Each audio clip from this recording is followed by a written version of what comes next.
I remember snippets of walking through the forest with these kids I didn't know and a student leader I didn't know, and thinking, I've never had an opportunity to learn in this way, or to be here doing this. That this was school was a really jarring and interesting dilemma. Like, here I am in the forest, but I'm in school. Do you guys know how old this waterfall is? 100 years? Maybe 100 years. Would it blow your mind to tell you that this waterfall is 50,000 years old? Yes. Is that a long time to you? Yeah. There's not another program that I'm aware of in the Portland area that takes kids from different areas of town and asks them not only to exist with each other, but to support each other and care for each other and learn with each other in a community the way Outdoor School does. You see all of those ferns? Mm-hmm. What do you think they're living off of? The water that gets soaked up in the ferns. Yeah, exactly. And regardless of your role here, Outdoor School is going to put you outside your comfort zone. It just is. When they first started talking oh yeah, we're going to Camp Numanu for Outdoor School, I'm like, oh, my sister, she said it was very wet. It's not really going to be exciting. I don't get to bring my hair straightener. I'm like, The kids come on Sunday and they're really anxious, and nobody really knows each other, and they go to bed that night really quickly and quietly. And then Monday evening and Tuesday they start norming. They start finding a routine. They start realizing that it feels really good to them to be asked to move around so physically and learn at the same time. That it feels good to be asked to communicate with people they don't know. Peeps, pipes, hopes, hops. She's got nothing with the big curve pops. There are a whole bunch of people that I don't know here, that I didn't even know existed.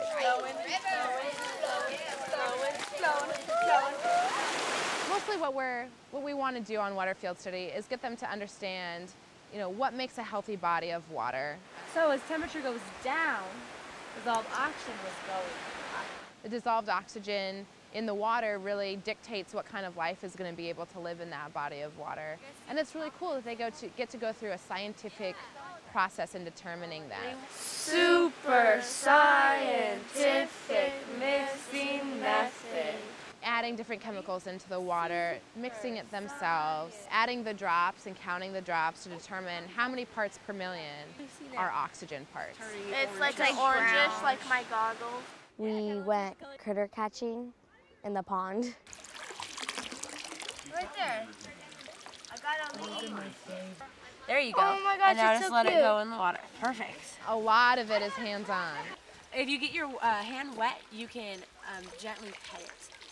But the oils in our skins are really not very good for them. Kids can connect the concepts that we're teaching with real experiences that they're having. Creating those memories and those experiences is really what we're about here. How's it look now? I remember thinking all of the student leaders were incredibly tall and just the coolest, tallest, largest, oldest people I'd ever met. My student leader's name was Toro. He was a sophomore at Grant High School. I still remember his name and his high school. I remember exactly what he wore all week, and I remember his mannerisms. It's kind of different because our teachers are a lot older, and they're not as young as our cabin leaders. Forces you to just open yourself up more and, just not be so shy and afraid to talk to other people. And it is sort of terrifying to be put in charge of 12 young children. The cabin leaders, they always sing, shout songs. And then you smash him, you slash him, you slash, smash, smash him, and you spread on the bed. 2, 3, 4. Peanut, peanut butter, and jelly. Peanut, peanut butter, and jelly. And here we're asking them, not only to speak in public, but to sing in public. To get a group of girls ready to go to a field study, to teach at field study, to be a leader, not just to people younger than they are, but to their peers. They're not scared to be loud or their fullest self out here. They know that it's important to play those team building and group games because they can tell there's a vibe in their cabin that's different. nurse log. Our weeks have been halved. We used to run a 6-day, 5-night program, and now we're running a 3-day, 2-night program. You only have 2 days to bond with a cabin. It's a lot harder than if you had a full week. I really wanted people who came to outdoor school in its new form got as much of the old experience as they possibly could.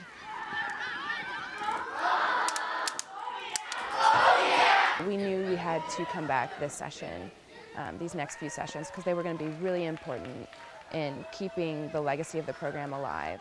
Where water flows to a common point. They only learn half the material in each field study, but they still get the general feel of outdoor school from it. It's something that can really never be replaced. Outdoor school was like a miracle place for me, you know, and I've seen it be a miracle place for other students and student leaders, and I'm just not willing to let that go.